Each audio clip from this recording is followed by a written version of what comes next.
नमस्कार दोस्तों। आइए आज हम जानेंगे कि एक बूढ़े भिखारी ने बताया कि घर में लक्ष्मी क्यों नहीं ठहरती। बच्चों का एक ज़माना था जब मैं बहुत अमीर था। लोग मेरे आगे पीछे घूमते थे। मुझे धन को बचाना बिल्कुल भी नहीं आता था। और देखो मैं भिखारी बन गया। अगर आप भी मेरे जैसी गलती नहीं करना चाहोगे तो मैं इस वीडियो के अंत तक ज़रूर देखो दोस्तों। हम सब अपनी ज़िंदगी में एक एक चीज़ के पीछे भागते हैं, वह है पैसा, धन, दौलत। हम सोचते हैं कि अगर हमारे पास धन आ जाए तो ज़िंदगी में सारी मुश्किलें आसान हो जाएंगी, सारे दुख कष्ट मिट जाएंगे। हम दिन रात मेहनत करते हैं, पसीना बहाते हैं। किस लिए? ताकि हम 2 वक्त की रोटी इज़्ज़त से कमा सकें और अपने परिवार को एक अच्छी ज़िंदगी दे सकें। लेकिन आपने कभी सोचा है कि इतनी मेहनत करने के बाद भी पैसा हाथ में क्यों नहीं टिकता? क्यों नहीं टिकता? इस क्यों नहीं टिकता? इसका सवाल आज तक किसी कोई नहीं लगा पाया।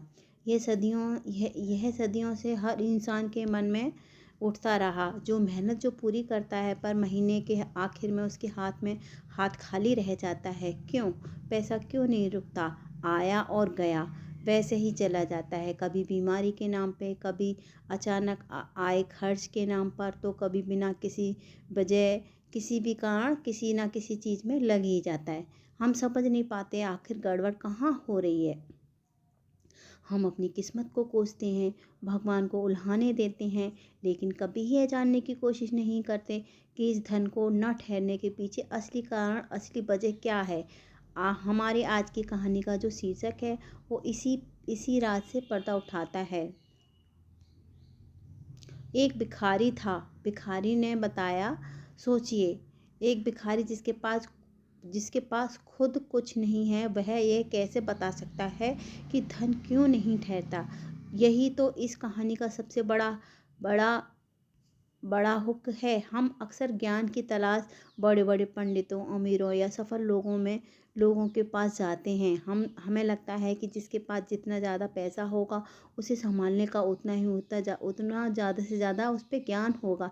लेकिन हम ये भूल जाते हैं कि कभी कभी ज़िंदगी में वे बड़े सबक जो सब लोग सिखा जाते हैं, जिनकी हमें समाज में कोई कीमत ही नहीं समझते। इस कहानी को नैतिक और पारंपरिक महत्व बहुत गहरा है। हमारे बड़े बुजुर्ग हमेशा कहते आए हैं कि धन यानी लक्ष्मी बहुत चंचल होती है। वो उसी पर वास करती है जहाँ उसका मान सम्मान हो, पवित्रता हो, शांति हो। यह सिर्फ किताबी बातें नहीं हैं। जो हम कहते हैं कि घर पे धन नहीं ठहरता, तो इसका मतलब सिर्फ नोटों या सिक्कों का रुकना नहीं। इसका मतलब होता है बरकत ना होना। यानी छोटी सी चीज़, रकम जो बड़े से बड़े काम में आ जाए, और जब बरकत नहीं होती तो लाखों कमाकर भी कोई सुकून नहीं मिलता उसे। घर में क्लेश रहता है, घर का माहौल अशांत रहता है। अगर हम उन कारणों को नहीं समझ पाए जिनकी वजह से धन नहीं रुकता है, तो उसका परिणाम बहुत ही भयानक होते हैं। इंसान मेहनत करता है, पैसे कमाता है, मगर वह पैसा घर में सुख शांति लाने के बजाय दुख लेकर चला आता है, चिंता लेकर आता है। आदमी कर्ज के बोझ के तले दब जाता है, रिश्तों में कड़वाहट आती है। क्या क्या क्यों? क्योंकि जब पैसा ही नहीं होगा तो अच्छे से अच्छा रिश्ता भी टूटने में देर नहीं लगती है। इंसान चिड़चिड़ा हो जाता है, उसके अपनी पूरी मेहनत बेकार लगने लगती है। उसे लगता है उसकी ज़िंदगी एक श्राप है। लेकिन जैसा कि मैंने कहा, इसका जवाब कि किसी एक बड़े सेठ के पास नहीं, बल्कि एक बूढ़े भिखारी के पास था। यह कहानी हमें सिखाएगी कि हम जिन चीज़ों को छोटा समझते हैं, असल में ज़िंदगी के बड़े बड़े राज उसी में छिपे हैं। यह कहानी हमें अपने कर्मों, अपनी आदतों, अपनी सोच को परखने पर मजबूर कर देगी कि क्या हम अनजाने में कुछ ऐसा तो नहीं कर रहे जिसकी वजह से ये आने वाला धन वापस लौट जाता है। इस कहानी को आखिर तक ज़रूर सुनिए, क्योंकि हो सकता है इस कहानी में राज खोलने वाला कोई कुछ ऐसा हो जो ज़िंदगी की सबसे बड़ी परेशानी, आर्थिक परेशानी का हल ढूंढ ले।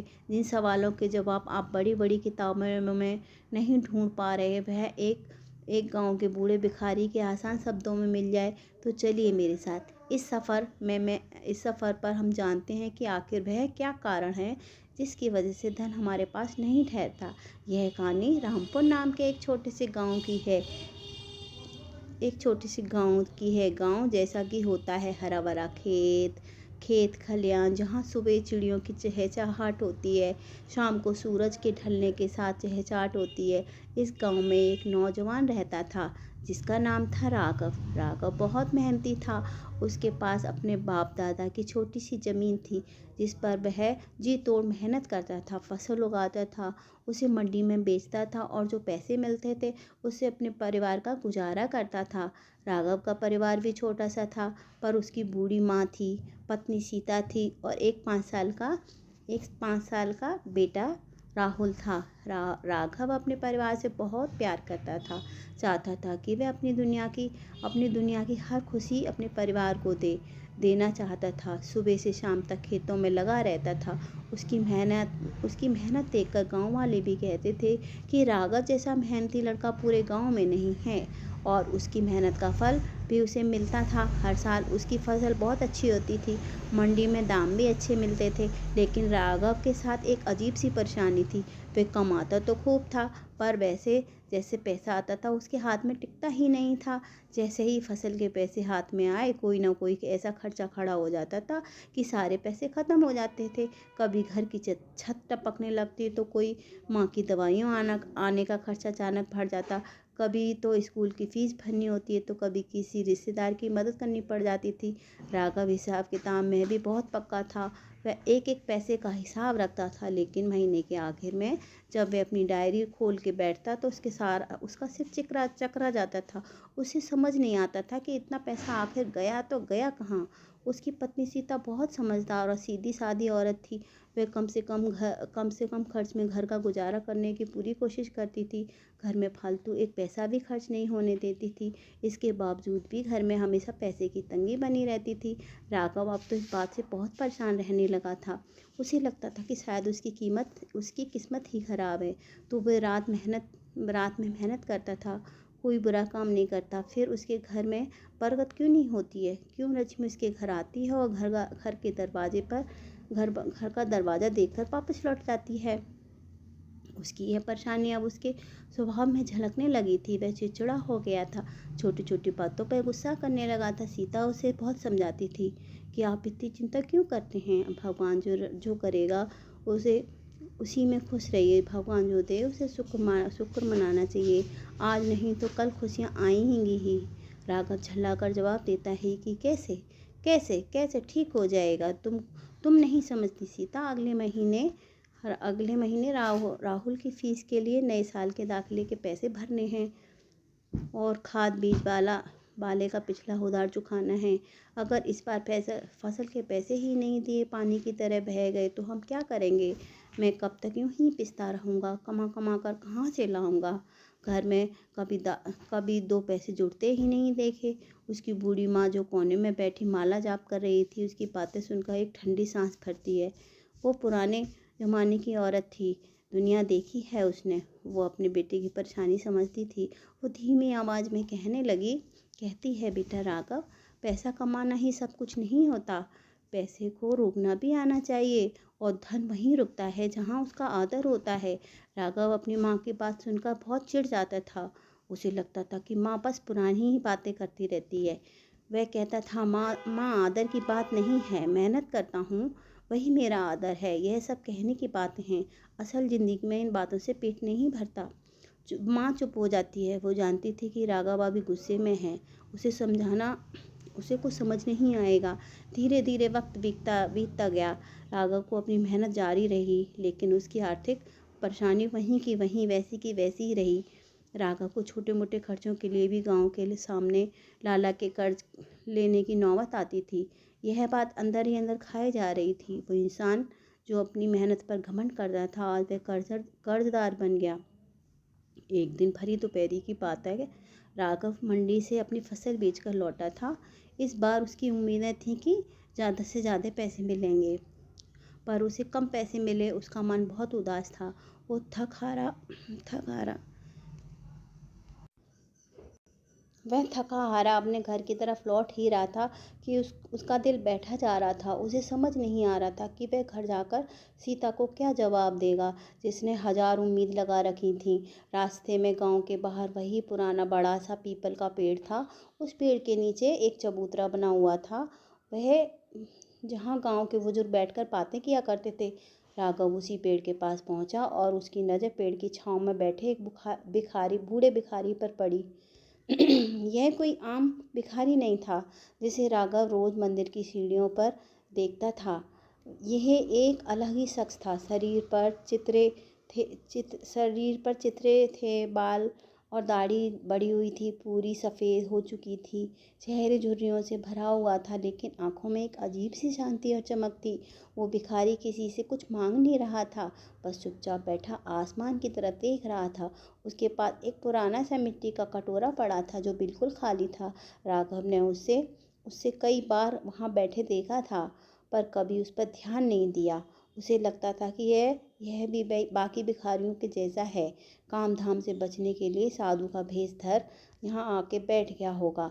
आज भी राघव उसे नज़रअंदाज करके आगे बढ़ने लगा, लेकिन वो पहले की तरह अपनी परेशानियों से इतना दुखी था कि उसे किसी और चीज़ की परवाह ही नहीं होती थी। जैसे ही 2 कदम आगे बढ़ा, उसे बूढ़े भिखारी की आवाज़ उसके कानों में आन पड़ी। आवाज़ बहुत धीमी थी, लेकिन बहुत ही साफ थी। क्यों बेटा, बहुत परेशान लग रहे हो, क्या बात है? राघव रुक गया। उसे बड़ी हैरानी हुई। उसने पलट कर भिखारी की तरफ देखा। भिखारी उसी तरफ देख रहा था। राघव के मन में बहुत गुस्सा आया। गुस्सा तो बहुत था, पर न जाने क्यों उसकी बूढ़े की आंखों में देखकर उसका गुस्सा काफिर हो गया। उसे लगा जैसे आंखें उसकी सारी परेशानी जानती हैं। वो वापस चबूतरे के पास आया और भिखारी से थोड़ी दूरी पर बैठ गया। वो कुछ बोला नहीं, बस जमीन को घूरता रहा। बूढ़ा भिखारी मुस्कुराया। उसकी मुस्कान बहुत शांत थी। वो बोला, मेहनत तो बहुत करते हो बेटा, तुम्हारे हाथ की यह लकीरें नहीं हैं, ये तुम्हारी मेहनत के घड़े हैं। पर इतनी मेहनत के बाद भी हाथ खाली खाली है ना राघव? राघव चौंक गया। इस अजनबी भिखारी को ये सब कैसे पता? उसने हैरानी से पूछा, बाबा, आप कौन हैं और आप मेरी परेशानी के बारे में कैसे आपको मालूम पड़ा? बूढ़ा हंसा। मैं कोई नहीं हूँ बेटा, बस एक बूढ़ा भिखारी हूँ। इस पेड़ के नीचे बैठे बैठे मैं अपनी ज़िंदगियाँ देखी हैं। मैंने कई ज़िंदगियाँ देखी हैं, चेहरों को पढ़ना सीख गया हूँ, और तुम्हारे चेहरे पर खुली किताब साफ लिखा है। कमाते तो बहुत हो, धन बहुत पास ठहरता नहीं है। पर राघव की आंखों में आंसू आने को हो गए। आज तक किसी ने उसकी तकलीफ को इतने सीधे शब्दों में नहीं समझा था। उसे लगा जैसे इस बूढ़े के पास उसकी समस्या का हल जरूर होगा। वो भिखारी के पैरों के पास जमीन पर बैठ गया और हाथ जोड़कर बोला, बाबा, आपने बिल्कुल सही पहचाना। मैं बहुत परेशान हूँ, जी तोड़ मेहनत करता हूँ, पर घर में कभी बरकत नहीं होती। पैसा आता है और चला जाता है, समझ नहीं आता क्या करूँ। मेरी माँ कहती है कि मैं धन का आदर नहीं करता, पर मुझे समझ नहीं आता मेहनत करने के अलावा और क्या आदर करूं। आप ही कोई रास्ता दिखाइए। आखिर किस बात से मेरे घर में धन नहीं ठहरता? बूढ़े भिखारी ने राघव को सिर से पांव तक देखा, फिर एक गहरी सांस ली और बोला, कारण एक नहीं बेटा, कारण कई हैं, और यह सारे कारण तुम्हारी आदतों में, तुम्हारे घर में और तुम्हारे मन में छिपे हुए हैं। राघव ने बड़ी उम्मीद से बूढ़े की तरफ देखा। उसे लगा कि आज यह राज उसे पता चल ही जाएगा, जो उसकी ज़िंदगी बदल सकता है। बूढ़े ने अपने खाली कटोरा उठाया और उसे देखते हुए बोला, धन के न ठहरने का जो पहला है और सबसे बड़ा कारण है, वह है। बूढ़े भिखारी ने राघव को सिर से पांव तक देखा और फिर बोला, कई कारण हैं घर के, तुम्हारे मन में छुपे हुए हैं वो कारण। राघव ने बड़ी उम्मीद से बूढ़े की तरफ देखा। उसे लगा कि आज उसे यह राज पता ही चल जाएगा। बूढ़े ने अपने खाली कटोरा उठाया और उसे देखते हुए बोला, धन को ना ठहरने के कई सारे कारण हैं, एक कारण नहीं है, अन्न का अपमान। राघव को ये बात समझ नहीं आई। वो बोला, अन्न का अपमान? बाबा, मैं एक किसान हूँ, मैं खुद अन्न उगाता हूँ, मैं अन्न का अपमान कैसे कर सकता हूँ? मैं तो मैं तो उसकी पूजा करता हूँ। बूढ़ा भिखारी धीरे से मुस्कुराया, बोला, बेटा, उगाना एक बात है और उसका मान रखना दूसरी बात है। लक्ष्मी का ही एक रूप है, जैसे देवी अन्नपूर्णा। जब हम मेहनत करते हैं, पसीना बहाते हैं, तो धरती माँ उसे हमें अन्न के रूप में देती हैं। वो अन्न हमारे घर में आता है, हमारी भूख मिटती है, हम जिंदा रहते हैं, हमारे अंदर जिंदा रहने की ताकत होती है। पर हम क्या करते हैं? उस अन्न का निरादर करते हैं। जहाँ अन्न का निरादर होता है, वहाँ लक्ष्मी एक पल के लिए भी नहीं ठहरती। राघव अब भी उलझन में था। पर बाबा बाबा मैं समझ नहीं पाया, मेरे घर में अन्न का निरादर कैसे होता है? हम तो दो वक्त की रोटी रोटी से हम तो दो वक्त का पेट भर खाते हैं। बूढ़े ने कहा, वह तो बात ठीक है बेटा, पर सिर्फ पेट भरना ही काफ़ी नहीं है। तुम अपने दिल पर हाथ रखो, कहो, क्या तुम्हारे घर में अन्न का एक दाना भी बर्बाद नहीं होता? क्या तुम्हारे घर में थाली में खाना छोड़ा नहीं जाता? बूढ़े की ये बात सुनकर राघव को जैसे करंट लगा। उसे एक एक करके सारी बातें याद आने लगी। बूढ़ा बोलता रहा, बेटा, जब किसान खेत में हल चलाता है, तब से लेकर तुम्हारी पत्नी चूल्हे पर रोटी सेकती है, तब तक उस एक दाने में न जाने कितने लोगों की मेहनत लगती है। तुम्हारी मेहनत, तुम्हारे बैलों की मेहनत, उस औरत की मेहनत जो भरी दोपहरी में निराई गुड़ाई करती है, और आखिर में तुम्हारी पत्नी की मेहनत जो उसे अनाज पकाकर तुम्हें परोसती है। जब तुम्हारे घर का कोई भी सदस्य थाली में परोसे गए खाने को अपनी भूख से ज़्यादा लेकर उसे झूठा छोड़ देता है, और वह खाना बाद में नाली में या जानवरों के सामने फेंका जाता है, तो वह सिर्फ खाना नहीं फेंकता बेटा, तुम उसकी मेहनत और खुद अपनी मेहनत को कूड़े में फेंक देते हो। राघव की आंखें शर्म से झुक गई। उसे याद आया कई बार जब उसे गुस्सा आता था तो वह थाली का खाना छोड़कर उठ जाता था। उसका बेटा राहुल, वह भी बच्चा था, अक्सर अपनी थाली में आधी रोटी छोड़ देता है, जिससे सीता रोटी छोड़ देता है, जिससे सीता उसे किसी जानवर को या गाय को दे देती है। बूढ़े ने राघव की बात काटी तो क्या कहते, राघव ने धीरे धीरे कहा, वो गाय को खिला देती है या कुत्ते या जानवर को फेंक देती है। राघव ने धीरे धीरे कहा, बाबा, पर वह तो झूठन होती है, उसे कोई और खा भी नहीं सकता, और बच्चा कभी कम खाता है, कभी ज़्यादा खाता है। बूढ़े ने राघव की बात काटी, गलती बच्चे की नहीं, तुम्हारी है। थाली में उतना ही लो जितना भूख हो, एक बार में कम लो, ज़रूरत पड़े तो दोबारा ले लो।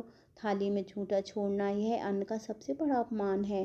तुम जानते हो, तुम्हारी थाली में खाना छोड़ते हो तुम क्या संदेश दे रहे होते हो? तुम ऊपर वाले को यह बता रहे होते हो कि तुमने मुझे मेरी ज़रूरत से ज़्यादा दे दिया, मुझे इसकी कदर नहीं है। और किसे कदर नहीं होती? लक्ष्मी उसके पास, जिसको कदर नहीं होती उसके पास से लक्ष्मी चली जाती है। और सिर्फ यही नहीं, बूढ़ा आगे बोला, मुझे यह बताओ, तुम खाना खाने बैठते हो तो तुम्हारे मन में क्या भाव होता है? क्या तुम शांति से खाने का निवाला मुंह में डालते हो? फिर तुम्हारा ध्यान अपनी परेशानियों में, अपने गुस्से में, अपनी चिंताओं में लगा रहता है। राघव के पास इस बात का कोई जवाब नहीं था। उसे याद आया कि जब मैं खाने बैठता हूँ, उसके दिमाग में लाला के कर्ज का हिसाब, अगली फसल का हिसाब, चिंता, पैसे की तंगी ही घूमती रहती हैं। तो वह बिना मन से बस पेट भरने के लिए खाना खाता था। बूढ़े ने कहा, बेटा, जिस अन्न को तुम चिंता क्रोध के साथ खाते हो, वह अन्न तुम्हारे शरीर में जाकर ताकत नहीं बल्कि बीमारी पैदा करता है। वो खाना तुम्हारे शरीर को नहीं लगता, बस तुम्हारे अंदर जहर घोलता है। फिर क्या होता है? जो तुम पैसा कमा लाते हो, वह पैसा घर की सुविधा लाने की बजाय दवाइयाँ, हकीमों डॉक्टरों के पास जाने में लगता है। बताओ, क्या क्या जाता है? यह नहीं। राघव सन रह गया। यह बातें सोले आने सच थी। पिछले कुछ महीने घर में कोई ना कोई बीमार पड़ा ही रहता था।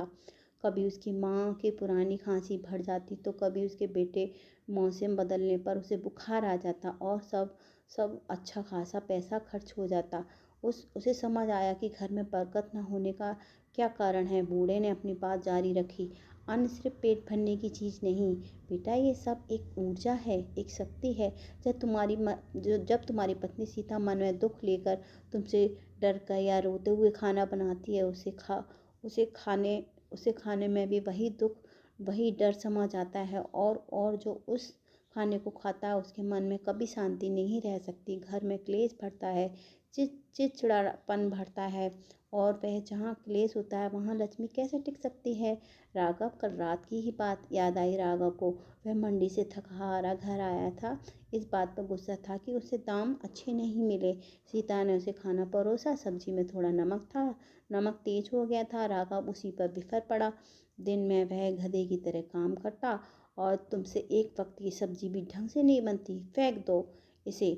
उसने थाली सरका दी। सीता की आंखों में आंसू आ गए थे। वो बेचारी चुपचाप उस थाली को उठाकर ले गई। राघव भी भूखे पेट से सो गया। आज उसे अपनी गलती का एहसास हो रहा था। उसे समझ आ रहा था कि वह अनजाने में कितनी भूल कर रहा था। यह सिर्फ खाने का ही नहीं, अपनी पत्नी के प्रेम और उसकी मेहनत का भी अपमान कर रहा था। बूढ़े ने राघव की झुकी हुई नज़रों को देखा और कहा, सुनो, तुम्हारे घर की रसोई का हर वो हिस्सा, रसोई घर का वह हिस्सा होती है जहाँ माँ अन्नपूर्णा निवास करती हैं। रसोई को हमेशा साफ सुथरा रखना चाहिए। रात को झूठे बर्तन सिंक में नहीं छोड़ने चाहिए, और रसोई को गंदा रखना, ये सब लक्ष्मी को नाराज़ करने जैसा होता है। यह छोटी छोटी बातें लगती हैं बेटा, पर इनका असर बहुत गहरा होता है। जब घर की औरत यानी तुम्हारी पत्नी सीता, तुम्हारी माँ खुश मन से रसोई में जाती हैं, प्यार से खाना बनाती हैं, और पूरा परिवार शांति और इज्जत से खाना खाता है, तो वह खाना अमृत बन जाता है। वो खाना घर में बरकत लाता है। घर में पैसे भी खुशियाँ लाती हैं। वो पैसा भी घर में खुशियाँ लाता है। बीमारियाँ घर से दूर रहती हैं, और जैसे पैसा दवाइयों पर खर्च नहीं होगा तो वो पैसा जुड़ेगा ही ना। राघव को अपनी माँ की बात याद आ गई। हमेशा कहती है माँ, बेटा पहली रोटी गाय को दो, आखिर रोटी कुत्ते को निकाल कर रख दो, कुत्ते को दे दो। राघव को ये सब ढकोसला लगता था। वो कहता था, माँ अपना पेट पाल लो, वही बहुत है। बूढ़े ने जैसे उसके मन की बात पढ़ ली। हम सोचते हैं कि हम बहुत मेहनत कर रहे हैं, प्रकृति के नियम भूल जाते हैं। इस दुनिया में हर जीव हमारे कमाए हुए पर थोड़ा सा हक है। गाय, कुत्ता, चिड़िया, ये सब हमारे अपने खाने से हमारे हिस्सा हैं, हमारे खाने का। इन बेजुबानों के लिए निकाल कर रखना चाहिए। हम असल में भगवान को धन्यवाद देते हैं।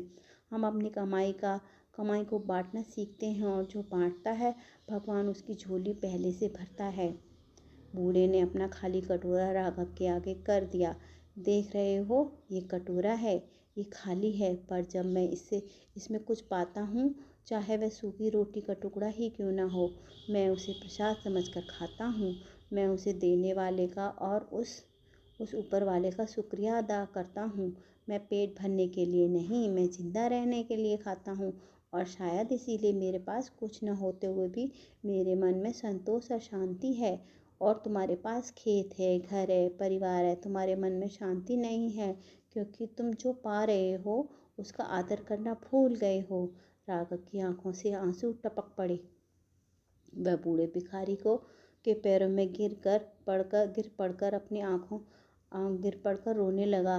बोला, बाबा आपने मेरी आंखें खोल दी, मुझे बहुत बड़ी भूल हो गई मुझसे। मैं अपनी मेहनत के घमंड में भूल गया था कि ये मेहनत भी तभी सफल है जब मेहनत से मिले फल का आदर हो। आज तक अन्न का जो अपमान करता आया हूँ, शायद उसी का दंड मुझे मिला। मेरी कमाई पानी की तरह बह रही है। मुझे समझ नहीं आ रहा था कि बाबा मैं क्या करूं। बूढ़े ने उठाकर उसे अपने पास बिठाया। रो मत बेटा राघव, तुम जब जागो तभी सवेरा। गलती का एहसास होना सुधरने की पहली सीढ़ी है। आज तुम घर जाओ, और सबसे पहले अपनी पत्नी से, अपनी माँ से, अपने बर्ताव के लिए माफ़ी मांगो। आज से यह नियम बदल लो। आज से यह नियम बना लो, तुम्हारे घर में अन्न का एक दाना भी बर्बाद ना होगा। राघव ने आंसुओं से भरी आंखों में से पूछा, मैं क्या करूं बाबा? और आप ही रास्ता दिखाइए, बूढ़े ने कहा। आज जब घर पर जाना, सबसे पहले अपनी रसोई में को जाकर देखना, उसे साफ करना, अपनी पत्नी से उसे साफ करना और अपनी पत्नी से कहना, आज से वह सिर्फ उतना ही पकाए जितना घर में सब खा सकें, और सब और सब और सब घर वालों को, अपने बेटे को यह सिखाओ कि थाली में उतना ही लो जितना खा सको, झूठा बिल्कुल ना छोड़ो, और अगर कभी रात का खाना बच भी जाए तो उसे फेंकना मत, उसे सुबह किसी गाय या किसी ज़रूरतमंद को दे देना। और उस सबसे ज़रूरी बात, बूढ़े ने अपनी उंगली उठाते हुए कहा, जब भी खाना खाने बैठो, अपनी सारी चिंता, सारा गुस्सा दरवाजे के बाहर छोड़कर बैठो। दो पल दो पल आंखें बंद करके उस भगवान को धन्यवाद दो जिसने तुम्हें ये खाना दिया, उस किसान को धन्यवाद दो जो तुम खुद हो, जिसने इसे उगाया है, और उस औरत को धन्यवाद दो जिसने इसे पकाया है। फिर देखो, वही सादा खाना तुम्हारे घर अंदर जाकर कैसा अमृत का काम करता है। राघव ने बूढ़े के हाथ पकड़ लिए। बाबा, मैं आज से ही आपकी कही हर बात का पालन करूँगा। मैं समझ गया हूँ बाबा, धन कमाने से ज़्यादा ज़रूरी है अन्न का सम्मान करना। पर बाबा, आपने कहा था कि धन न ठहरने के कई कारण हैं, यह तो सिर्फ पहला कारण हुआ। कृपया करके मुझे बाकी कारण भी बताइए। बूढ़ा भिखारी मुस्कुरा दिया। धीरज धरो बेटा, एक ही दिन में सब कुछ सीख जाओगे, उसे संभाल नहीं पाओगे। आज मैंने तुम्हें जो पहला सबक दिया है वह सबसे बड़ा है। पहले पहले इसे जाकर अपने जीवन में उतारो, अपनी आदतें बदलो, अपने घर का माहौल बदलो। तुम्हारी रसोई जो तुम्हारी घर का दिल है, उसे सबसे पहले ठीक करो, और अन्न का सम्मान करना शुरू होगा। लक्ष्मी का आना भी शुरू हो जाएगा। राघव बोला, बाबा, मुझे बाकी बातें भी जाननी हैं। बूढ़े ने आसमान की तरफ देखा। सूरज ढलने लगा था। वो बोला, आज के लिए इतना ही है। पहले जाओ और जो सीखा है उसे करके दिखाओ। कल कल इसी वक्त इसी पेड़ के नीचे आ जाना। अगर मुझे लगा कि तुमने मेरी बातें मानी हैं और तुम्हारे मन में सच्चा बदलाव आया है, तो मैं तुम्हें धन न ठहरने का दूसरा कारण भी ज़रूर बताऊंगा। राघव राघव खड़ा हो गया। उसका मन बहुत हल्का महसूस हो रहा था। उसको तो बोझ से वो सुबह से ढो रहा था, वह जैसे उसका बोझ उतर गया हो। उसने अपनी समस्या का हल मिलता हुआ दिख रहा था। उसने बूढ़े भिखारी को झुक कर प्रणाम किया। जैसे जैसे आपने कहा बाबा, मैं कल ज़रूर आऊँगा। राघव अपने घर की तरफ चल पड़ा। आज उसके कदम तेजी से उठ रहे थे, पर इस बार पैसे की तंगी की वजह से नहीं, बल्कि नई सीख और नई उम्मीद की वजह से। उसे घर पहुंचकर उसने बहुत से काम करने थे। उसे अपनी उसे अपनी सबसे बड़ी गलती का आज ही सुधारनी थी गलती। राघव के दिल में एक अजीब सी हलचल मची हुई थी। वो घर की तरफ तेज कदमों से चला आ रहा था। आज तक जब भी वह मंडी से लौटता था, उसके कंधे हमेशा थके हुए और झुके हुए होते थे। पर आज भले ही उसकी जेब में पैसे कम थे, मगर उसका मन हल्का था। उसे लग रहा था जैसे सालों से जिस बोझ को वह ढो रहा था, आज किसी ने उस बोझ को उसके कंधों से हटा दिया हो। बूढ़े भिखारी की बातें उसके कानों में गूंज रही थीं। अन्न का अपमान, थाली में झूठा छोड़ना, गुस्से में खाया हुआ खाना जहर बन जाता है, झूठे बर्तन, हर बात उसे एक आईने की तरह अपने चेहरे पर दिख रही थी। उसे अपनी गलती का, अपने घमंड का, अपनी नासमझी का एहसास हो रहा था। वह सोच रहा था कि खुद को कितनी बड़ा मेहनती, कितना बड़ा किसान समझता था मैं। पर असल में मैं अपनी ही मेहनत से मिले फल का आदर नहीं जानता था। इस बात से बहुत शर्मिंदा था। उसने कितनी बार अपनी पत्नी सीता को पर बेवजह गुस्सा किया था, सिर्फ इसलिए क्योंकि खाने में नमक कम या ज़्यादा हो गया था। उसे याद आया कि मैं वो अपनी बूढ़ी माँ की बातें, जो उसे अन्न का आदर करना सिखाती थी, पुरानी बातें कहकर मैं टाल देता था। आज उसे समझ आ गया, उसकी माँ सही थी। वह लोग जो पुराने ज़रूर थे, पर उनकी बातें ज़िंदगी की पर वह उसकी बातें ज़िंदगी की सब सब सारी सच थीं, जिसे वह अपनी नई नई समझ के घमंड में देख ही नहीं पा रहा था। जैसे ही वह घर के आंगन में पहुंचा, उसने पहले अपनी पत्नी सीता से खड़े होकर घड़े से पानी निकाला और उसकी तरफ बढ़ाया। वह रोज़ करती थी, पर रोज़ राघव बिना उसकी उसकी तरफ देखे गुस्से में, थकान में हाथ मुंह धो लेता था। आज राघव ने पानी का लोटा हाथ में लेने से पहले एक पल रुककर सीता की तरफ देखा। सीता सहम गई। उसे लगा आज फिर मंडी में घाटा हुआ है और राघव को गुस्सा आया है। गुस्सा उसके ऊपर फूट पड़ेगा। उसकी आंखें डर के मारे झुक गईं, पर राघव ने गुस्सा नहीं किया। उसने लोटा हाथ में लिया और बहुत शांत शांत और धीमी आवाज में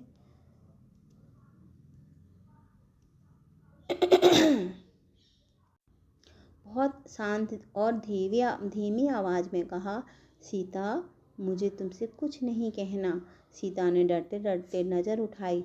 राघव की आंखों में आज गुस्सा नहीं, बल्कि एक अजीब सी शर्मिंदगी थी, एक पछतावा था। राघव ने कहा, सीता, मैं तुमसे माफ़ी मांगना चाहता हूँ।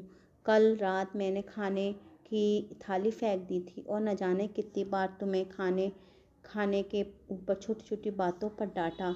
मुझसे बहुत बड़ी गलती हो गई। मैं अन्न का और तुम्हारी मेहनत दोनों का अपमान करता रहा। सीता सीता अपने कानों पर यकीन नहीं हुआ सीता को। वह हैरान होकर राघव का चेहरा देखती रही। यह वही राघव है जो बात पर आसमान सिर पर उठा लेता था। आज वह माफ़ी मांग रहा है। राघव की बूढ़ी माँ, जो अंदर चारपाई पर लेटी थी, अपने बेटे की ये बातें सुनकर उठकर बाहर आई। राघव ने अपनी माँ को देखा और उनकी तरफ बढ़ा। माँ, तुम हमेशा सही कहती थी। मैं ही अंधा हो गया था। मैं पैसे के पीछे भागता रहा और यह भूल गया कि जो घर में पहले है उसका आदर करना सीखूं। तुमने मुझसे हमेशा अन्न का दाना भी बर्बाद नहीं होने चाहिए।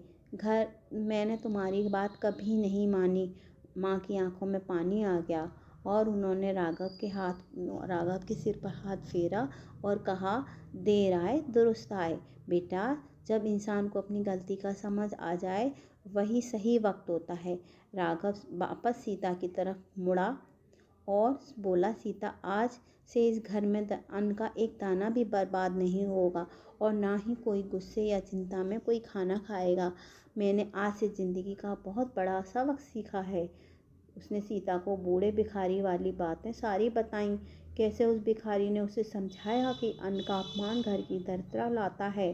घर में दरिद्रता लाने का सबसे बड़ा कारण है। सीता तो पहले ही बहुत समझदार थी। वो अपने पति को इस बदलाव को देखकर बहुत हैरान थी और खुश भी थी। उसे लगा जैसे 8 सालों बाद उसका पति घर वापस लौटा है। शाम को जब खाने का वक्त हुआ तो माहौल बिल्कुल बदला हुआ था। राघव ने सबसे पहले अपने बेटे राहुल को अपने पास बिठाया। वह 5 साल का था और चंचल था। राघव ने उसे डांटने की बजाय बहुत प्यार से समझाया, बेटा, आज से हम एक खेल खेलेंगे। खेल यह है कि हमारी थाली में खाने का एक भी दाना नहीं बचना चाहिए। जो यह कहकर दिखाएगा वह सबसे होशियार कहलाएगा। जो ये खाना भगवान का प्रसाद है, इसे बर्बाद नहीं करते हैं। राहुल को खेल की बात सुनकर मज़ा आ गया। आज सीता ने भी अब खाना बनाते हुए यह महसूस किया कि उसके मन पर कोई बोझ नहीं है। उसे यह डर नहीं था कि अगर नमक थोड़ा ऊपर नीचे हुआ तो उसे डांट पड़ेगी। उसने बहुत शांति से मुस्कुराते हुए खाना पकाया। राघव जब खाना खाने बैठा तो उसने रोज़ की तरह चिंता करना शुरू ही किया था कि लाला को क्या कल जवाब दूंगा। तो उस बूढ़े की बात याद आई। उसने आंखें बंद की और उसने मन ही मन भगवान को धन्यवाद दिया, अपनी पत्नी को धन्यवाद दिया। फिर उसने पहला निवाला मुंह में डाला। आज उसे वो सूखी रोटी अमृत जैसी लग रही थी। घर में सब चुपचाप बड़े सुकून से खाना खा रहे थे। राहुल ने अपनी थाली में उतना ही भोजन लिया जितना वह खा सकता था। पूरी थाली खत्म कर दी उसने। खाना खाने के बाद राघव खुद उठा और रसोई में गया। सीता झूठे बर्तन मांजने की तैयारी कर रही थी। राघव ने कहा, लाओ सीता, आज मैं तुम्हारी मदद करता हूँ। सीता तो जैसे आसमान से गिर पड़ी। नहीं नहीं, आप रहने दो, यह सब मेरा काम है। राघव मुस्कुराया। राघव, आज से हम सबका काम है। रसोई गंदी नहीं रहनी चाहिए। उसने अपनी थाली खुद उठाकर सही जगह पर रखी। सीता के साथ मिलकर रसोई की साफ सफाई में हाथ बटाया। रात को जब रसोई बिल्कुल साफ हो गई, सारे बर्तन अपनी जगह पर रख दिए, तब राघव को एक अजीब सा संतोष महसूस हुआ। उसी रात राघव को महीनों बाद गहरी नींद आई। उसके दिमाग में कोई हिसाब किताब नहीं चल रहा था, कोई चिंता नहीं चल रही थी। अगली सुबह राघव जब उठा, वह रोज से ज़्यादा ताजगी महसूस कर रहा था। घर का माहौल बदला हुआ था। सीता मुस्कुराते हुए उसके हर घर के काम कर रही थी। माँ के चेहरे पर एक सुकून था। राघव ने अपनी माँ के कहे अनुसार अपनी पहली रोटी गाय के लिए निकाली, आखिरी रोटी कुत्ते के लिए अलग निकलवाई। वो अपने खेतों पर गया और आज उसने काम शुरू किया। पहले से धरती को छूकर प्रणाम किया। उसके मन ही मन धरती माँ से माफ़ी मांगी उसने। फिर उसकी दी हुई फसल को अज्ञानतावश अपमान करता आया था। दोपहर तक उसके खेतों में काम किया। फिर जब वही वक्त आया तो बूढ़े भिखारी ने उसे बताया कि वह अपने हाथ पैर धोकर उस पीपल के तरफ चल दिया। आज उसके मन में कल वाली बेचैनी नहीं थी, बल्कि एक शांति और ज़्यादा जानने की इच्छा थी। बूढ़ा भिखारी वहीं उसे चबूतरे पर बैठा दिखाई दिया। उसकी आंखें बंद थीं, जैसे वह ध्यान में हो। राघव चुपचाप जाकर उसके पास बैठ गया। उसने कोई आवाज़ नहीं की थी। थोड़ी देर बाद बूढ़े ने आंखें खोलीं। उसने राघव की तरफ देखा और मुस्कुराया। उसकी आंखों में एक चमक थी। कहो बेटा, मन हल्का हुआ? राघव ने हाथ जोड़ दिए। बाबा, आपका लाख लाख शुक्र है। आपने कल जो मुझे ज्ञान दिया, उसने मेरी दुनिया ही बदल दी। कल रात मेरे परिवार ने शायद सालों बाद इतने सुकून से खाना खाया। आज सुबह जब मैं उठा तो मुझे लगा जैसे मेरे सिर से मनोबोझ उतर गया हो। मेरी पत्नी, मेरे माँ सब खुश थे। मुझे मेरी गलती समझ में आ गई। बूढ़े पापा ने संतोष से भरी हुई मुस्कान के साथ सिर हिलाया। यह तो होना ही था बेटा, अन्न में जो शक्ति है, उसे जब तुम सम्मान देते हो तो वह शक्ति तुम्हारी घर में बरकत बनकर लौट के आती है। तुमने बस उसी शक्ति का रास्ता खोल दिया। राघव ने बड़ी विनम्रता से पूछा, बाबा, आपने कहा था धन ना ठहरना, और उसके भी और भी कारण हैं। आज आपने मुझे बुलाया है, कृपया करके मुझे वो दूसरा कारण बताइए ताकि उस गलती को भी मैं सुधार सकूं। बूढ़ा भिखारी कुछ देर चुप रहा और वह राघव के चेहरे पर आए बदलाव को उसकी विनम्रता से देख रहा था। कल वाला राघव गुस्से और घमंड से भरा हुआ था और आज वाला राघव सीखने को तैयार और शांत था। बूढ़े ने कहा, बेटा, तुमने पहले और सबसे ज़रूरी सबक तो सीख ही लिया। अन्न का सम्मान करना और धन ना ठहरने का जो दूसरा कारण है, वह अन्न से भी ज़्यादा बड़ा है, और वह कारण है घर की लक्ष्मी का अपमान। राघव यह सुनकर चौंक गया। घर की लक्ष्मी मतलब माता लक्ष्मी की पूजा। बाबा, मैं तो रोज़ दिया जलाता हूँ। मेरी माँ पूजा पाठ करती है। बूढ़ा हंसा। नहीं बेटा, मैं उन देवी की बात नहीं कर रहा जो मंदिर में मूर्त बनकर बैठी हैं। मैं उस जीती जाती देवी की बात कर रहा हूँ जो तुम्हारे घर में है, तुम्हारी पत्नी। राघव को समझ नहीं आया। मेरी पत्नी सीता। बूढ़े ने गहरी सांस ली और समझाना शुरू किया। बेटा, पुराने लोग कह गए हैं कि यत्र नरस्तु नारस्तु पूजते रमनते। तंत्र देवता मतलब जब नारी की इज्जत होती है, देवता वहीं वास करते हैं। और लक्ष्मी तो है ही देवी। तुम शायद यह नहीं जानती कि हर घर की औरत होती है देवी। जो पत्नी होती है वह घर की साक्षात लक्ष्मी होती है। तुम तुम पैसा कमाते हो, मेहनत करते हो, यह बात सच है। पर पैसे को धन कमान कौन बनाता है? तुम्हारी पत्नी। वह तुम्हारे कमाए हुए 2 पैसे से पूरी मेहनत से घर चलाती है। वह तुम्हारे घर को संभालती है, तुम्हारे बच्चों को पालती है, तुम्हारे माँ बाप की सेवा करती है। वह सुबह तुमसे पहले उठती है और रात में तुम्हारे सोने के बाद सोती है। वो अपनी इच्छाओं को मारकर तुम्हारी और तुम्हारे परिवार की ज़रूरतों का ध्यान रखती है। वह तुम्हारे घर की नींव है। बेटा राघव चुपचाप सुनता रहा। उसे सीता का चेहरा याद आ गया। वह बूढ़ा बोलता रहा, और तुम उस देवी के साथ क्या क्या करते हो? तुम बाहर की सारी झुंझलाहट, सारा गुस्सा, अपनी नाकामी, सारा फ्रस्ट्रेशन सब आकर उस बेचारी पर निकाल देते हो। वो समय पर खाना ना दे तो तुम चिल्लाते हो, खाने में नमक मिर्च ज़्यादा हो तो चिल्लाते हो। सिर्फ तुम्हारी कमाई कम पड़े तो तुम उसे ताना मारते हो। सब खर्च कम नहीं होते। तुम उसे बात बात पर नीचे दिखाते हो, उसकी इज्जत नहीं करते हो। मुझे सच सच बताओ। बूढ़े ने राघव की आंखों में सीधे झांकते हुए देखते हुए कहा, कितनी बार ऐसा हुआ है? तुम्हारी पत्नी तुम्हारी वजह से तुम्हारी डांट खाकर कोने में चुप होकर रोई है। राघव की नजरें फिर से झुक गईं। उसके पास कोई सवाल का जवाब नहीं था। उसे वह दिन याद आए।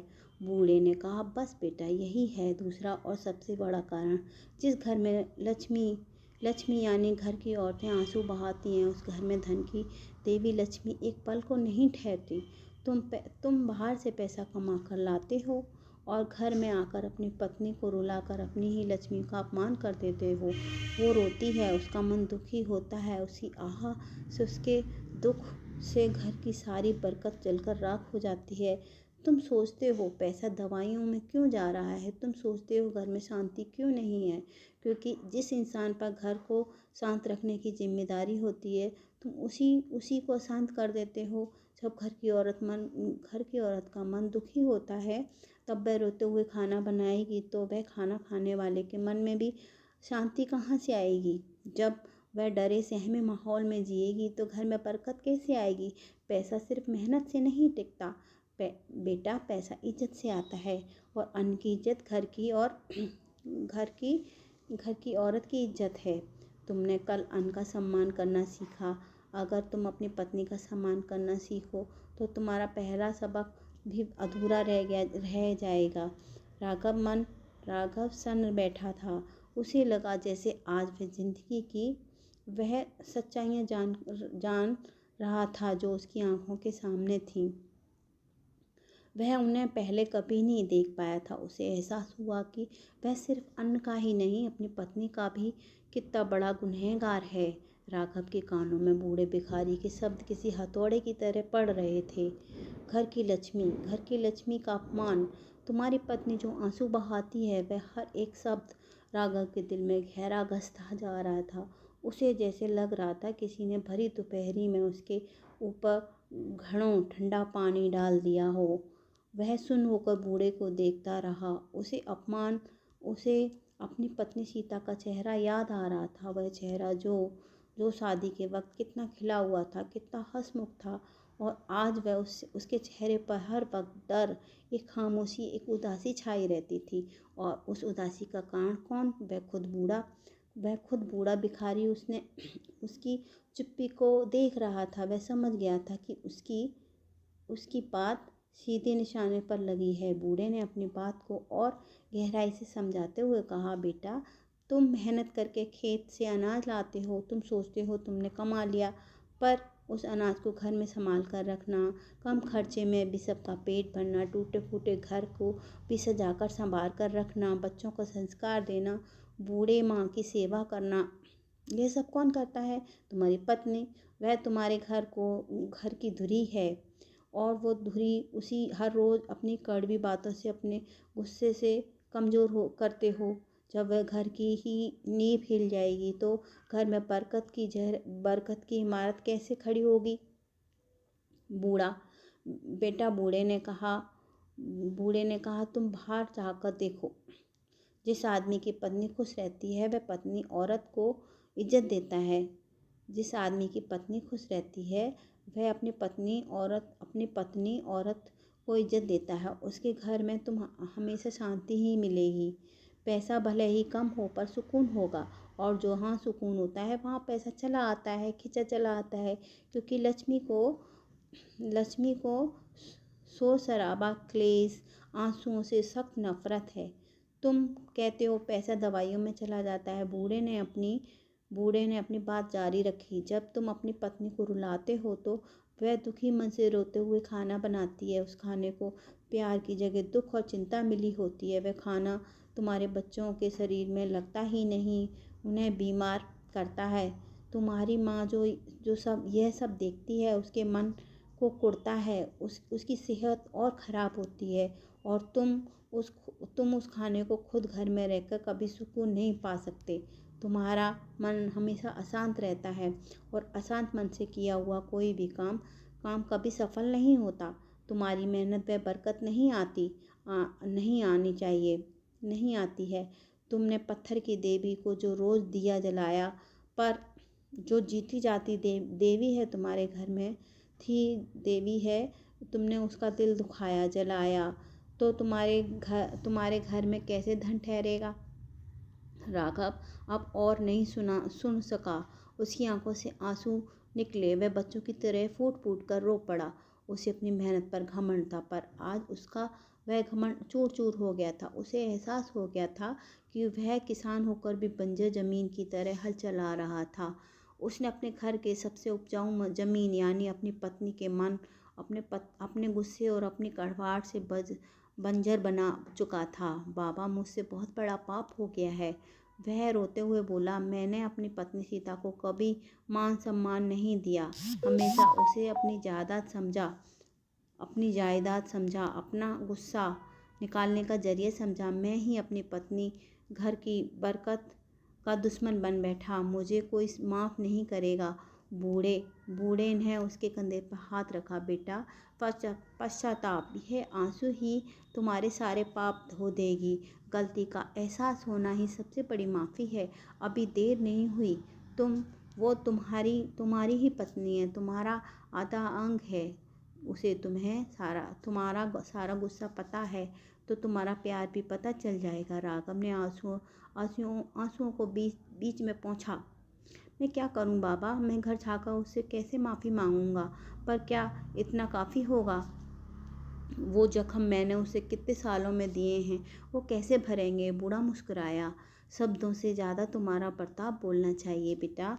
माफ़ी मांगना ज़रूरी, और वह भी ज़्यादा ज़रूरी है। उसे वो इज्जत देना जिसकी वह हकदार है। आज घर जाओ, उसे समझाओ। उसने समझाया तो सिर्फ यह बात बताओ कि तुम शर्मिंदा हो, बल्कि उसे एहसास कराओ कि वह तुम्हारे लिए कितनी कीमती चीज़ है। आज वह खाना परोसे तो उसके हाथों से थाली लेकर खुद उसे बिठाओ।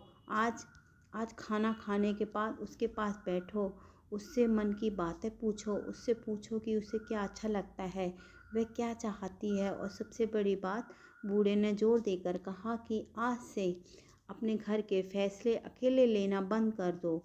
तुम कमाते हो, पर घर वह चलाती है। पैसे का हिसाब किताब, घर का खर्चा, बच्चों का भविष्य, हर छोटी बड़ी बात उसकी सलाह लो। उसे यह महसूस कराओ कि वह सिर्फ एक नौकरानी नहीं, बल्कि घर की मालकिन है, तुम्हारी बराबरी की साथी है। जब तुम उसे मान सम्मान दोगे तो उसे आज तक नहीं मिला, जो मान सम्मान दोगे, जो उसकी वह हकदार थी, जो उसे आज तक नहीं मिला, तो फिर उसका चेहरा खिल उठेगा। उसके मन की खुशी तुम्हारे पूरे घर को रोशन कर देगी। और जब वह घर की लक्ष्मी मुस्कुराएगी तो धन की देवी दौड़ी चली आएगी। राघव ने बूढ़े के पैर पकड़ लिए। बाबा, आपने आज मुझे ज़िंदगी जीना सिखा दिया है। आपने मुझे सिर्फ पैसा रोकने का नहीं बल्कि रिश्ते निभाने का भी ज्ञान दे दिया है। मैं आपका यह उपकार कभी नहीं भूलूंगा। बूढ़ा हंसा। उपकार बेटा, बेटा मेरा नहीं, बेटा उस ऊपर वाले को करो जिसने मुझे जरिया बनाया। जाओ, अब अपने घर जाओ, तुम्हारी लक्ष्मी तुम्हारा इंतज़ार कर रही होगी। राघव उठा। आज उसके दिल पर बोझ था और वह हल्का हो गया। उसे लग रहा था जैसे वो आज एक नया इंसान बनकर घर लौट रहा है। रास्ते भर वो यही सोचता रहा कि वह सीता को क्या क्या कहेगा, कैसे कहेगा। उन पलों को याद कर रहा था जब उसने बेवजह सीता का दिल दुखाया। उसे याद आया पिछले मेले में सीता के ने कांच की चूड़ियों के लिए कहा था। वह चूड़ियाँ सिर्फ दो आने की थी, पर राघव ने उसे सामने झिड़क दिया था। ये फालतू खर्च है, फालतू खर्च करने के लिए पैसे नहीं है मेरे पास। सीता का मन उतरा हुआ था। चेहरा उसे याद आया उसका बेटा राहुल बीमार पड़ा था। तब भी राघव ने सीता को ही डांटा था। तुम्हारी लापरवाही, तुम माँ हो क्या हो, बच्चे का ध्यान नहीं रख सकती हो। जबकि सीता खुद पूरी रात जागकर राहुल की पट्टियाँ बदल रही थी। यह सब सोचकर राघव की आंखें शर्म से झुकी हुई थी। वो घर जाकर पहुंचा। शाम हो गई थी। सीता आंगन में दिया जला रही थी। राघव को देखकर वह हमेशा की तरह सहम कर खड़ी हो गई। अब न जाने दिन भर कौन सी झल्लाट उस पर उतरेगी। राघव उसके पास गया और वह कुछ बोल पाता उससे पहले ही उसकी बूढ़ी माँ ने राघव को देख लिया। राघव की आंखें लाल थीं। वह रोकर आया हो। वह माँ घबरा गई। क्या हुआ बेटा, सब ठीक है ना? मंडी में सब कुछ ठीक है ना? राघव ने अपनी माँ के पैर छुए, फिर सीता के सामने जाकर खड़ा हो गया। सीता की नज़रें झुकी हुई थीं। राघव ने धीमी पर बिल्कुल साफ आवाज़ में कहा, सीता मेरी तरफ देखो। सीता ने डरते डरते नज़रें उठाईं। राघव ने अपने दोनों हाथ जोड़ दिए। सीता मुझे माफ़ कर दो। ये देखते ही सीता और राघव की माँ दोनों के होश उड़ गए। सीता 2 कदम पीछे हट गई। यह आप क्या कर रहे हैं? पाप चढ़ेगा मुझे। राघव ने कहा, पाप तो मुझे चढ़ेगा सीता, जो मैंने आज तक किया। मैंने तुम्हें कभी इज्जत नहीं दी जिसकी तुम हकदार हो। मैंने हमेशा तुम्हें अपनी परेशानियों का जिम्मेदार ठहराया। मैंने तुम्हारा और तुम्हारे प्यार दोनों का अपमान किया है। अगर हो सके तो मुझे माफ़ कर दो। सीता की आंखों से झरझर आंसू बहने लगे। यह दुख के नहीं थे, हैरानी और खुशी के आंसू थे। वो कुछ बोल नहीं पाई, बस रोती रही। माँ समझ गई उसके बेटे का कोई बड़ी सीख मिली है उसके बेटे को। वह मुस्कुराई और बोली, चलो चलो, बहुत हुआ, अंदर चलो। उस रात जब खाने का वक्त हुआ तो राघव ने थाली परोसने आई सीता का हाथ पकड़ लिया। नहीं सीता, आज तुम बैठो। उसने सीता को बिठाया और खुद उसके लिए थाली परोसी। फिर अपनी माँ को खाना खिलाया, अपने बेटे को दिया। फिर आखिर में खुद बैठा खाने को। खाना खाते हुए उसने सीता से पूछा, सब्जी बहुत अच्छी बनी है, पर यह बताओ, तुम जब मेले गई थी पिछली बार, तो मैं तुम्हें वह लाल चूड़ियाँ पसंद आई थी ना? सीता चौंक गई। राघव की तरफ देखा। उसे यकीन नहीं हो रहा था कि राघव को बात कैसे याद है। राघव ने कहा, इस बार जब मंडी जाऊंगा तो तुम्हारे लिए वह चूड़ियाँ जरूर लाऊंगा। सीता का चेहरा शर्म और खुशी से लाल हो गया। खाना खाने के बाद राघव हिसाब की वही लाकर बैठा और आज वह अकेला नहीं बैठा। उसने सीता को आवाज़ दी, सीता यहाँ आओ, मेरे पास बैठो। ये देखो, इस महीने इतने पैसे आए हैं। अब तुम बताओ, घर का खर्चा कैसे चलाना है, कहाँ कितना खर्च लगाना है। आज ये सब तुम तय करोगी। सीता पहले तो झिझकी, पर जब राघव ने उसे हिम्मत दी तो उसने धीरे धीरे बताना शुरू किया। दूध वाले का कितने कितने देने हैं दूध वाले को? लाला की दुकान का ये सामान लाना है। राहुल के कपड़े छोटे हो गए हैं। सीता ने इतने कम पैसों में पूरे महीने का हिसाब बना दिया, जो राघव कभी सोच नहीं सकता था। उसने छोटी छोटी बचत की, ऐसी ऐसी बातें बताई जिन पर राघव का ध्यान कभी गया ही नहीं था। आज राघव को एहसास हुआ कि वह सिर्फ एक औरत समझा था, वह असल में हिसाब किताब में कहीं उससे ज़्यादा तेज निकली। वो आज तक अपनी ही ताकत को नज़रअंदाज करता आया था। उस उस रात घर उस रात घर का माहौल बिल्कुल बदल गया। घर में शांति थी, सुकून था। अगले दिन राघव फिर उसी वक्त उसी पीपल के पेड़ के नीचे पहुंचा। बूढ़ा भिखारी उसे देखकर मुस्कुराया। कहो बेटा, घर की लक्ष्मी की मुस्कुराहट वापस आई कि नहीं? राघव ने झुककर बूढ़े को प्रणाम किया। बाबा, मैं आपका कर्जदार हो गया हूँ। कल रात मेरे घर में जो शांति थी वो मैंने सालों में कभी महसूस नहीं की थी। मेरी पत्नी, मेरी माँ सब खुश थे। मुझे आज ये एहसास हुआ कि दौलत पैसे से नहीं बल्कि परिवार की खुशी से होती है। और जो मैं खुशी को ही ख़त्म कर रहा था। बूढ़े ने कहा, तुम बहुत अच्छे हो। तुमने दो सबसे बड़े सबक सीख लिए हैं, अन्न का सम्मान करना और घर की लक्ष्मी को सम्मान देना। जिसने ये दो बातें सीख ली उसके घर की बरकत कभी नहीं जा सकती। राघव ने हाथ जोड़े। बाबा, मैं बहुत लालची हो रहा हूँ, पर मेरे मन में एक सवाल और है। क्या धन को ना ठहरने का कोई तीसरा कारण भी है?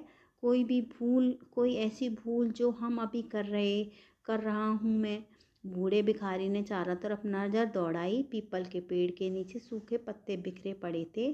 चबूतरे के कोने में थोड़ी सी धूल जमा थी। बूढ़े ने उन पत्तों की तरफ इशारा किया और कहा, बेटा, लक्ष्मी को दो चीज़ें बहुत पसंद हैं, वह तुम सीख लो।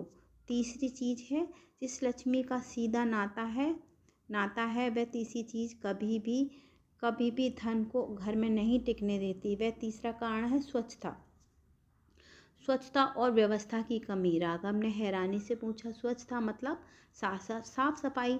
बूढ़े ने सिर हिलाया। हाँ बेटा, लक्ष्मी वहीं वास करती है जहाँ स्वच्छता होती है। तुमने अन्न का सम्मान करना सीखा, बहुत अच्छा। तुमने अपनी पत्नी का सम्मान करना सीखा, बहुत अच्छा। सबसे अच्छा है, अगर तुम्हारा घर ही गंदा रहेगा तो देवी लक्ष्मी दरवाजे पर आकर भी वापस लौट जाएंगी। लोग सोचते हैं कि बस दिवाली के दिन ही घर साफ सुथरा कर लो, लक्ष्मी आ जाएंगी। नहीं, लक्ष्मी को रोज़ साफ सुथरा करना चाहिए। राघव ने बूढ़े भिखारी के चेहरे की तरफ बड़ी हैरानी से देखा। स्वच्छता, साफ सफाई? बाबा, आप कैसी बातें कर रहे हैं?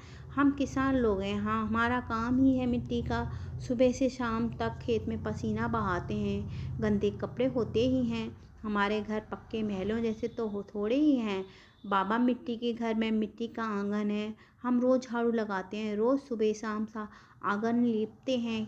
और कितनी सफाई करें? उसे लगा कि बूढ़े से भिखारी को ये बात कुछ जची नहीं। अन्न का अपमान तो समझ में आ गया, पत्नी का अपमान भी समझ में आ गया, उसके दिल में उतर गया। यह साफ सफाई वाली बात उस किसान की जिंदगी से मेल खाती ही नहीं लगी। बूढ़ा राघव के मन की उलझन को भाप गया। वह मुस्कुराया। बेटा, मैंने यह सब कब कहा कि तुमने अपनी मिट्टी के घर को पत्थर बना लो? मैंने यह नहीं कहा। तुम काम काज छोड़कर बस साफ सफाई ही करते रहो। स्वच्छता का मतलब सिर्फ झाड़ू लगाना नहीं होता। स्वच्छता का मतलब होता है अपने रहने की जगह को, अपनी चीज़ों को और अपने शरीर को सम्मान देना। बूढ़े ने चबूतरे पर पड़े एक सूखे पत्ते को उठाया और यह पत्ता जब तक पेड़ पर था हरा था और उसमें जान थी, अब सूख गया, टूट गया, गिर गया, अब वह कचड़ा हो गया। अगर इसी में यही पड़ा रहने दूं तो 1000 पत्ते और जमा हो जाएंगे। यह धूल जमेगी, कीड़े मकोड़े पैदा होंगे, यह जगह बैठने लायक नहीं रहेगी। ठीक इसी तरह लक्ष्मी वहीं रहती है जहाँ गंदगी और अव्यवस्था होती है। राघव ने पूछा, अव्यवस्था मतलब? बूढ़े ने समझाया, मतलब चीज़ों को अपनी जगह पर होना। बेटा, लक्ष्मी का ठहराव लक्ष्मी को ठहराव पसंद नहीं है, वह चंचल है, वह बहाना चाहती है। जब तुम्हारे घर में गंदगी होगी, मकड़ी के जाले लगे होंगे, तो तुम असल में घर में नकारात्मक ऊर्जा, एक भारीपन को जमा कर रहे होते हो। यह जाले, यह धूल, यह घर में हवा को बांध देते हैं और यह घर में आने जाने की अच्छी किस्मत को, बरकत को रोक देती है। तुम अपने घर के दरवाजे को देखो। बूढ़े ने कहा, घर का दरवाज़ा वो जगह जहाँ लक्ष्मी अंदर आती है, और तुम लोग क्या करते हो? घर के सामने ठीक चप्पल उतार देते हो। कोने में पूरा फटी पुरानी बोरी रखी रहती हैं। घर के दरवाजे के पीछे झाड़ू खड़ी होती है। यह जगह स्वागत के लिए होनी चाहिए।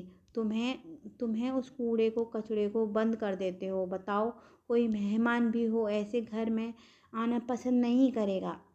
फिर लक्ष्मी कैसे आएगी? फिर लक्ष्मी ही कैसे टिकेगी? तो बताओ, मेहमान कैसे आना पसंद करेंगे? लक्ष्मी कैसे टिकेगी? और राघव सन्न रह गया। यह बात बिल्कुल सच थी। उसके घर के दरवाजे के पास ही एक पुराना टूटा पड़ा हुआ घड़ा था। उसने सीता ने कभी पौधे लगाने के लिए रखा था, पर वह वैसा ही धूल पड़ा खा रहा था। पुरानी जूतियाँ वहीं पड़ी उतरी हुई रखी थी। बूढ़ा बोलता रहा, और घर के अंदर तुम्हारे घर के कोनों में लगे वो मकड़ी के जाले क्या हैं? असल में तुम्हारे आलस की निशानी है। वो इस बात का सबूत है कि तुम अपने घर पर ध्यान नहीं देते हो। जहाँ ध्यान नहीं, वहाँ मान नहीं, और जहाँ मान नहीं, वहाँ लक्ष्मी नहीं। और बेटा, सबसे बड़ी चीज़ है कबाड़। राघव ने पूछा। कबाड़? बूढ़े ने जोर देकर कहा। हाँ, यानी वो टूटी फूटी बेकार चीज़ें जिन्हें जो तुम्हारे कभी काम नहीं आएंगी सोचकर जमा करते रहते हो। कभी काम आएंगी ऐसा सोचकर उन्हें जमा करते रहते हो। तुम्हारे घर के आंगन में वो टूटी हुई चारपाई पड़ी रहती है। तुम्हारी रसोई के ऊपर अटारी पर वो टूटे फूटे पुराने बर्तन क्यों जमा हैं? वो पुराने कपड़े जो अब पहनने लायक नहीं हैं, उन्हें पोटली बनाकर क्यों नहीं रखते हो? राघव के पास कोई जवाब नहीं था। यह सब उसके घर में था। बूढ़े ने कहा, बेटा, जब तुम टूटी हुई बेकार चीज़ों को घर में जगह देते हो तो तुम बहुत बड़ी गलतियां करते रहते हो। पहले तुम उन चीज़ों को आने का रास्ता बंद कर देते हो, और जब पहले से कबाड़ जब भरा होगा तो नई अच्छी चीज़ें कहाँ अपनी जगह बना पाएंगी। तो दूसरी, तुम उस ऊपर वाले को ये संदेश देते हो कि तुमने अपनी ज़िंदगी इस तरह टूटी फूटी बेकार चीज़ों की उम्मीद है। तुम गरीबी की कमी पकड़ कर बैठे रहते हो। तुम मान लेते हो कि तुम्हारे पास नया खरीदने को ताकत कब आएगी, यह नहीं जानते हो। इसलिए तुम पुराने को संभाल कर रखे रहे हो। यह गरीबी की सोच हटा दो।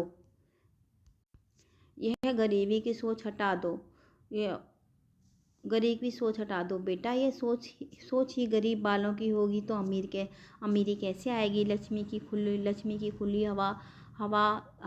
को खुली हवादार जगह पसंद है। वो वहाँ आती हैं जहाँ व्यवस्था होती है, यानी हर चीज़ अपनी जगह पर होती है।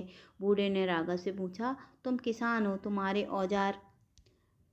औजार ही तुम्हारी कमाई का जरिया हैं। बताओ, तुम खेत से काम करके लौटते हो तो अपना फावड़ा, अपनी कुल्हाड़ी कहाँ रखते हो? क्या उन्हें आप साफ पोंछ कर रखते हो? उनकी सही जगह बना कर रखते हो? उन्हें आंगन में यूं ही फेंक देते हो? बारिश में वो भीगती रहती हैं, जंग खाती हैं। राघव को वो याद आ गया, उसका फावड़ा जो पिछले 3 साल से खेत की मेड़ पर ही पड़ा था, वो उसे वापस ही लाना भूल गया। बूढ़े ने कहा, तुम अपने औजारों का सम्मान नहीं करते हो। वो औजार जो तुम्हारे लिए अन्न उगाते हैं, जो तुम्हारे घर में पैसा लाते हैं, तुम उनको लावारिस की तरह छोड़ देते हो। जब तुम अपनी कमाई के जरिए का ही आदर नहीं करते हो, तो वो कमाई तुम्हारे पास क्यों आकर रुकेगी? जो कुदाल तुम्हें धन दे रही है, वो जंग लगाने को फेंक दिया तुमने। वो धन कमाने का साधन थी, उसका तुमने अपमान किया।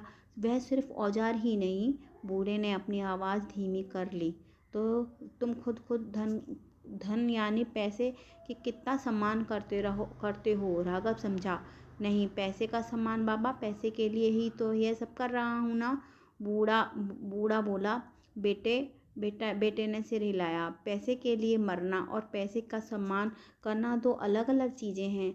जब तुम मंडी से पैसे मिलते हैं तब तुम उन नोटों को के साथ क्या करते हो? क्या तुम उन्हें इज्जत देते हो? इज्जत सीधा अपनी अपनी जेब में रखते हो? गुस्से में या जल्दबाजी ने उन्हें मोड़ मरोड़ कर मुट्ठी में जेब में ठूंस लेते हो? राघव की आंखें जैसे खुल गईं।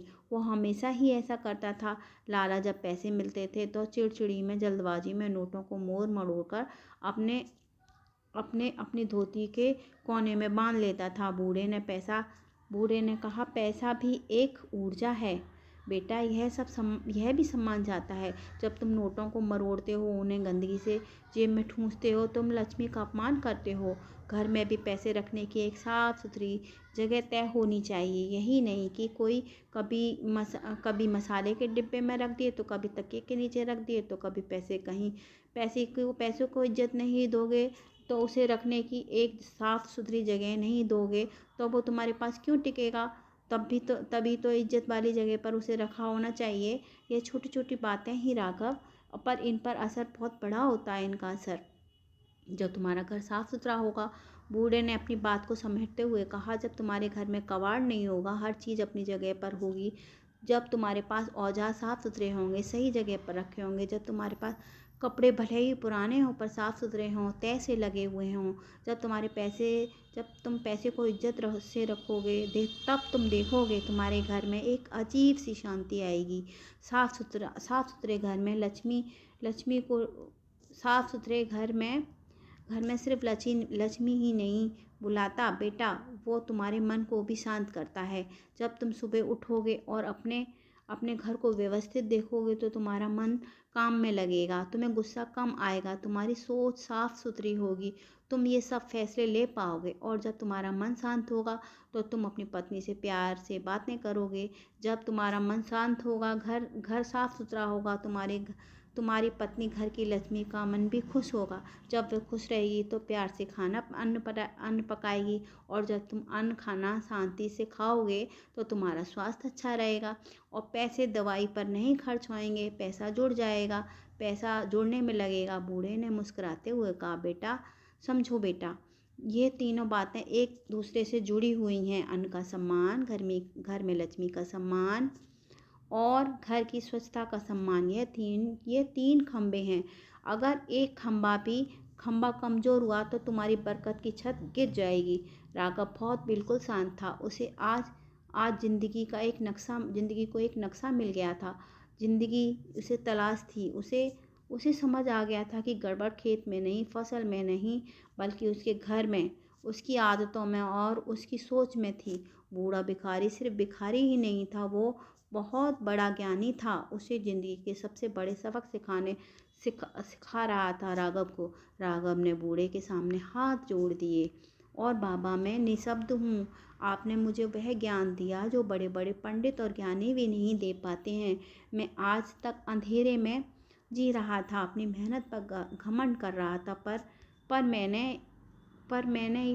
नहीं जानता था अपनी मेहनत पर हर रोज़ पानी फेर रहा था। पहले अन्न का अपमान करता था, फिर अपनी पत्नी का अपमान करता था, और फिर अपने घर और अपनी चीज़ों का अपमान करके मैं आज ही घर जाऊंगा।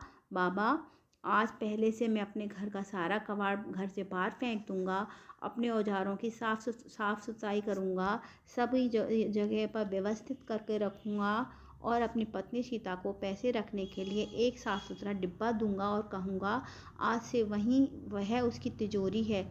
मैं अपनी सारी बुरी आदतें बदल दूंगा। बाबा, राघव खड़ा हो गया। उसके मन में एक नई ऊर्जा का संचार हो रहा था। उसे घर पहुंचकर बहुत से काम करने थे। वो जाने के लिए मुड़ा, पर कुछ सोच समझकर रुका। वो बोला, वापस बूढ़े के पास आया और बड़ी विनम्रता से पूछा, बाबा, आपने मेरी ज़िंदगी बदल दी। आपने धन को न ठहरने के 3 कारण बताए। धन न ठहरने के 3 सबसे बड़े मुख्य कारण बताए। मैं इन तीनों को अपने जीवन में उतार लूँगा। पर क्या कोई और भी कारण है? कोई ऐसी चौथी चीज़ है जो सबसे ज़्यादा ज़रूरी और गहरी हो? कोई ऐसी भूल जो हम शायद हम इसके बावजूद भी कर रहे हैं? मैं आज आपसे पूरा ज्ञान लेकर ही जाऊंगा, ताकि मुझसे फिर कोई चूक ना हो। बूढ़े भिखारी ने राघव को गौर से देखा। तो राघव की आंखों में सीखने की सच्ची लगन थी। सच्ची लगन हो रही थी उसे उसे उसे अपने घमंड पर पूरी तरह वह टूट चुका था और उसकी जगह विनम्रता ने ले ली थी। बूढ़े ने एक गहरी सांस ली। सूरज अब ढलने की तैयारी में था। शाम को छाया लंबी होने लगी थी। बूढ़ा बोला, बेटा तुमने सबसे जरूरी बातें सीख ली। यह तीनों तुम्हारे कर्म से ही जुड़ी हैं। अन्न के साथ धर्म, अन्न के साथ कर्म, पत्नी के साथ कर्म और घर घर के साथ कर्म। अगर तुमने इन तीन चीज़ों को सुधार लिया तो तुम्हारी ज़िंदगी की आधी से ज़्यादा मुश्किलें तो यूं ही ख़त्म हो जाएंगी। पर बूढ़े ने अपनी उंगली उठाई और एक चौथी और आखिरी चीज़ बताई। वह तुम्हारे कर्म से नहीं, तुम्हारी नीयत और तुम्हारे शब्दों से भी जुड़ी है, और यह तीनों से ज़्यादा ताकतवर है। यह वह कारण है जिसकी वजह से कभी कभी सब कुछ सही होते हुए भी इंसान को सब कुछ बर्बाद कर देती है। धन आता है पर ऐसी बीमारी और ऐसी मुसीबत लेकर बनकर आता है कि इंसान कहता है इससे तो गरीब ही अच्छा था। राघव को दिल धड़क रहा था। वो हाथ बांध कर बैठा हुआ था। बाबा कृपा करके आप मुझे वो चौथा कारण भी बताएं। बूढ़े ने अपनी आंखें बंद की, जैसे किसी गहरे के ख्याल में डूब गया। फिर उसने आंखें खोली और कहा, बेटा धन न ठहरने या आकर भी दुख देने का चौथा और आखिरी कारण है दूसरे के धन पर बुरी नीयत न रखना और कड़वे वचन न बोलना। राघव का दिल जोर से धड़क रहा था। उसे लगा जैसे वह किसी खजाने की आखिरी दरवाजे पर खड़ा हो। उसने अपने ही कर्मों से जुड़ी 3 गलतियां तो समझ ली थी, पर यहाँ चौथी बात उसकी समझ में नहीं आ रही थी। नियत और साफ शब्दों से जुड़ी उसे सबसे ज़्यादा गहराई लग रही थी। बूढ़े भिखारी ने अपनी आंखें खोली और उसकी नज़रों में एक अजीब सी गहराई थी, जैसे राघव के आर पार देख पा रहा था। बेटा अपनी धीमी मगर मजबूत आवाज़ में कहना शुरू किया, धन न ठहरने का चौथा कारण, आखिरी कारण क्या है? दूसरे के धन पर बुरी नज़र रखना और कड़वे वचन बोलना। इससे बहुत ध्यान से समझना राघव, यह वो गलती है जो इंसान हर रोज़ करता है, हर पल करता है, उसे पता भी नहीं चलता। यह तुम्हारे अंदर ही है, तुमको खोखला कर देती है। पहले बातें करते हैं, फिर बुरी नज़र। इसका मतलब सिर्फ यह नहीं कि तुम किसी की दौलत पर देखकर उसे चुराने की सोचो, नहीं, मतलब यानी जलन। जब तुम अपने पड़ोसी को नया बैल लाता हुआ देखते हो, तुम्हारे मन में ख्याल आता है कि इसके पास कहाँ से आया, ज़रूर इसने बेईमानी की होगी। तुम उस पर नज़र डाल रहे हो बुरी। तब तुम लाला को अपनी बड़ी सी दुकान पर बैठे देखते हुए सोचते हो कि यह तो गरीबों का खून चूस कर अमीर बना जा रहा है, तो तुम ईर्ष्या कर रहे हो। राघव ने अपनी नज़रें झुका ली। वह सोचता था कि यह तो लाला से वह तो लाला से नफरत करता था और उन किसानों से जलता था जिनसे फसल उसे अच्छी हो जाती थी। बूढ़ा बोलता रहा, और वह जब तुम किसी की तरक्की से जलते हो तो तुम असल में उसके ऊपर वाले के फैसले पर सवाल उठा रहे होते हो। तुम कह रहे होते हो कि भगवान तुमने उसे क्यों दिया, वो तो तुम्हारे लायक नहीं था। मैं था। अपने मेहनत पर ध्यान देने की बजाय अपनी ऊर्जा को दूसरों को कोसने में बर्बाद कर देते हो। इसका नतीजा यह होता है कि बूढ़े ने पूछा, जब तुम किसी के धन को देखकर जलते हो और तुम्हारी लक्ष्मी का जो अपमान करते हो, तो यह लक्ष्मी कहती हैं कि अरे मैं इसके पास क्यों जाऊं, यह तो मुझे देखकर खुश नहीं होता, यह तो जला ही जा रहा है, इसका मतलब इसे ज़रूरत नहीं है, इसे तो बस दूसरों की बर्बादी चाहिए। यह सोचकर लक्ष्मी तुम्हारे पास आते आते भी अपना रास्ता बदल देती है। ईर्ष्या एक अलग है बेटा, उसे दूसरे के घर जलाए ना जलाए, पर तुम्हारा घर जरूर जल जाता है। तुम्हारी अपनी बरकत जरूर जल कर राख कर देती है। तो दूसरों की थाली में झांकता रहता है, उसकी अपनी थाली हमेशा खाली रह जाती है। तुम अपनी मेहनत पर भरोसा रखो, दूसरों की कमाई पर नज़र न गड़ाओ। अगर पड़ोसी की तरक्की करते हैं तो उसकी खुशी में शामिल हो, उससे कहो बहुत अच्छा हुआ भाई, भगवान तुम्हें और भी दे। जब तुम दूसरों के लिए अच्छा मांगोगे तो भगवान तुम्हारी झोली पहले से ज़्यादा दुगना भरेंगे, दुगना डालेंगे, क्योंकि जो बांटता है उसी को मिलता है, चाहे वह अन्न हो, अच्छी दुआ हो। राघव सन्न होकर ये सब बातें सुन रहा था। उसे एहसास हो रहा था कि वह अपनी ही जलन की आग में अपनी अपनी बरकत को सुहा कर रहा है। और वह दूसरी तरफ बूढ़े ने अपनी अपनी उंगली उठाई। जिससे ज़्यादा खतरनाक है वह है कड़वे वचन। मतलब राघव ने पूछा, मतलब तुम्हारी जुबान? बेटा, तुम्हारी जुबान इसमें बनने की भी ताकत होती है, बिगाड़ने की भी ताकत होती है। हमारे बड़े बुजुर्ग कह गए हैं कि बाणी में सरस्वती का वास होता है। अगर हम क्या करते हैं, हम अपने 24 घंटे अपनी किस्मत को कोसते रहते हैं। जब तुम सुबह उठते हो, कहते हो अरे सुबह हो गई, फिर भी वह घसीटना है, तुम अपनी दिन को खुद ही खराब कर लेते हो। जब तुम अपनी पत्नी से कहते हो इस घर में तो कभी कुछ अच्छा ही नहीं हो सकता, तो तुम खुद ही अपने घर की बदकिस्मती पर मुहर लगा देते हो। जब तुम हाथ में पैसा आते ही कहते हो ये 2 दिन में ख़त्म हो जाएंगे, तो वह कैसे टिकेगा? नहीं तो तुम खुद ही उस पैसे को जाने के रास्ता दिखा देते हो। बेटा, सिर्फ यह शब्द नहीं हैं, यह बीज हैं। जो तुम बोलोगे वही आएगा, वही उगेगा। अगर तुम दिन रात गरीबी, कर्ज, बीमारी, तंगी से शब्द बोलोगे तो तुम्हारी ज़िंदगी में वही सब उगेगा। क्योंकि तुम ब्रह्मांड को, ऊपर वाले को यही उपदेश दे रहे हो। तुम्हें यही चाहिए। लक्ष्मी से शिकायत करने वाले लोग लक्ष्मी को पसंद नहीं हैं, तो वह वहाँ कैसे रहेगी, तो वह वहाँ कैसे टिकेगी? धन्यवाद दो। तुम अपनी जुबान से कड़वे वचन बोलते हो, तुम अपनी पत्नी को कड़वा बोलते हो, अपने को कड़वा बोलते हो, अपनी किस्मत को कड़वा बोलते हो, और यह सब भगवान को भी कोसते हो। फिर तुम उम्मीद करते हो कि तुम्हारी ज़िंदगी में मिठास आ जाए। ये कैसे होगा? बूढ़े ने राघव की आंखों में झांकते हुए कहा, कल तुम मेरे पास आए थे, तुम कितने भरे हुए थे। गुस्सा, चिड़चिड़ापन, शिकायत ये तुम्हारे चेहरे से टपक रही थी। तुम अन्न का अपमान कर रहे थे, तुम अपनी पत्नी का अपमान कर रहे थे, घर को गंदा रख रहे थे, मन को सबके लिए जहर और जुबान सबके लिए कड़वाहट थी। तुम कड़वाहट लिए घूम रहे थे। अब तुम ही बताओ बेटा, ऐसे घर में इंसान के पास कैसे धन क्यों ठहरेगा? राघव के पास कोई जवाब नहीं था। आज उसे अपनी ज़िंदगी को, अपनी सारी परेशानियों को उसके असली कारण शीशे की तरह साफ नज़र आ रहा था। वो भिखारी के पैरों में गिर पड़ा। उसके आंसू अब शर्म के मारे नहीं, बल्कि शुद्धि के कारण थे। वो रो रहा था। उसका सारा घमंड, सारा गुस्सा, सारी जलन, सारी गर्वाहट उसके आंसुओं के साथ बहती जा रही थी। बाबा, उसने रोते रोते कहा, आपने मुझे बचा लिया। मैं तो जिंदगी में लाश बनकर जी रहा था। मैं अपनी ही बर्बादी का कारण खुद बन गया था, और मैं लोगों को कोस रहा था, मैं दुनिया को कोस रहा था। आपने मुझे सिर्फ धन रोकने के नहीं, बल्कि एक अच्छा इंसान बनने का रास्ता दिखाया है।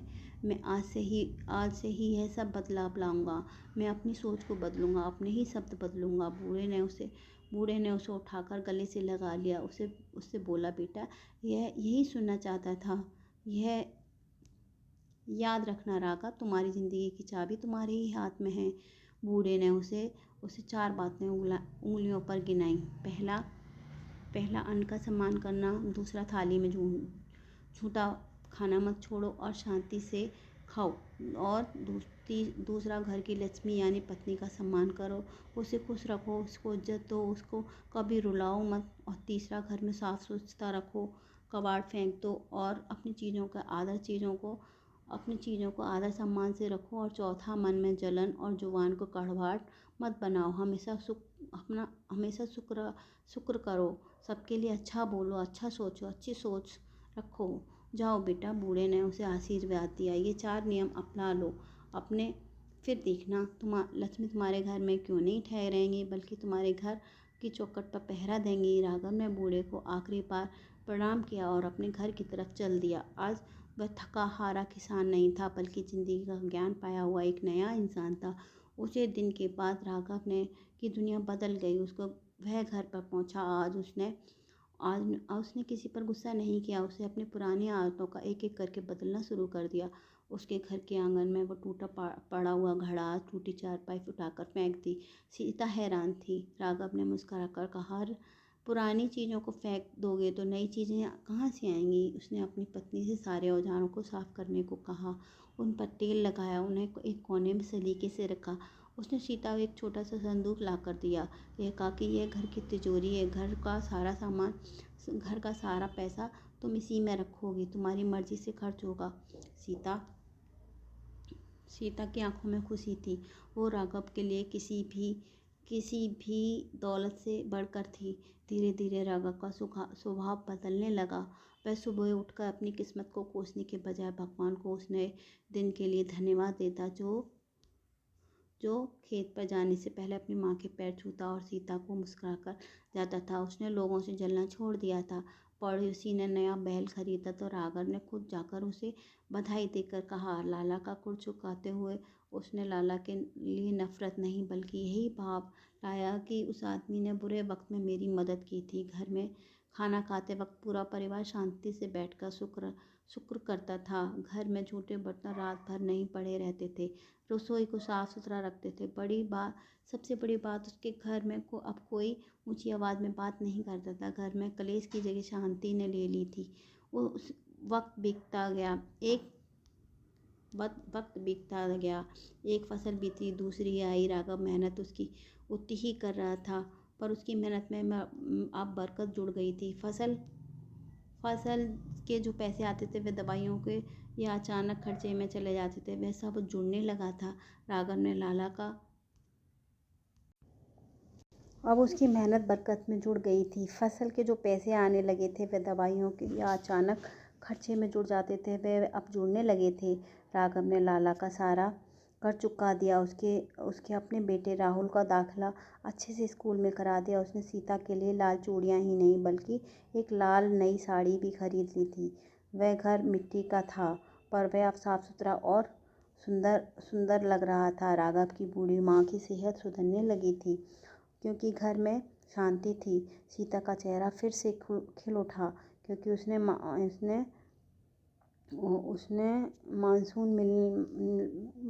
मान सम्मान मिलने लगा था। एक शाम पूरा परिवार आंगन में बैठा था।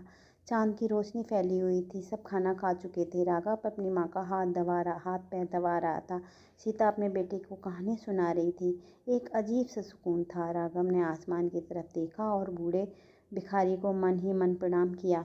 वह समझ गया था कि असली धन पैसा नहीं बल्कि शांति है, संतोष है। ये सब घर में शांति होती है तो घर में धन उसका दास बनकर खुद ही पीछे चला आता है। उस भिखारी ने सच ही कहा था कि धन उसी के यहीं पर ठहरता है जहाँ पे अन्न, नारी का सम्मान, स्वच्छता और वाणी का सम्मान होता है। दोस्तों, राघव की कहानी तो यहीं ख़त्म होती है, पर एक सवाल ज़रूर होता है कि यह कहानी सिर्फ राघव की ही नहीं, ये सभी की है। हम सबको अपनी ज़िंदगी में पैसे के पीछे भाग रहे हैं, पर ये क्या हम अनजाने में वह 4 गलतियाँ तो नहीं दोहरा रहे? क्या हम अन्न का अपमान कर रहे हैं? क्या हम अपने घर की लक्ष्मी, अपनी पत्नी, अपनी माँ, अपनी बहन का दिल दुखा रहे हैं? क्या हम कबाड़ जोड़ रहे हैं? हमारा घर मन से जलन से भरा हुआ है। क्या हमारी जुबान पर हर शिकायत कड़वाहट रहती है? राघव को वह बूढ़ा भिखारी मिल गया जिसने उसे रास्ता दिखा दिया, पर क्या हम अपनी ज़िंदगी में उस बूढ़े